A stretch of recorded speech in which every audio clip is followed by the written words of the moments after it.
যুক্তরাষ্ট্রের president Donald Trump ইরানের সঙ্গে চলা যুদ্ধবিরতির সময় আরও বাড়ানোর ঘোষণা দিয়েছেন। তিনি মনে করছেন, সরাসরি সংঘাতের বদলে আলোচনার মাধ্যমে সমস্যার সমাধানের সুযোগ এখনও আছে।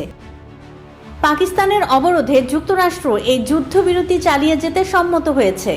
এর ফলে আপাতত ইরানে নতুন করে সামরিক হামলা হবে না, তবে ইরানের বন্দর ও উপকূল এলাকায় মার্কিন নজরদারি এবং অবরোধ আগের মতোই বহাল থাকবে। ট্রাম্প জানিয়েছেন, ইরানের পক্ষ থেকে একটি নতুন প্রস্তাব আসার অপেক্ষা করছে যুক্তরাষ্ট্র। সেই প্রস্তাব নিয়ে আলোচনা শেষ না হওয়া পর্যন্ত যুদ্ধবিরতি কার্যকর থাকবে।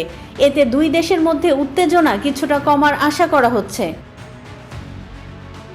গত কয়েক সপ্তাহের সংঘাতে বহু মানুষ ক্ষতিগ্রস্ত হয়েছেন এবং বিশ্ব অর্থনীতিতেও চাপ তৈরি হয়েছে।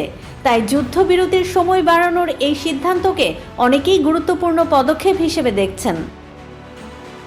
বিশ্লেষকদের মতে, এই অতিরিক্ত সময় শান্তি আলোচনার পথ আরও খুলে দিতে পারে এবং মধ্যপ্রাচ্যে নতুন করে বড় সংঘাতের আশঙ্কা কিছুটা কমাতে পারে। Next level, well done, side by side, Fridge.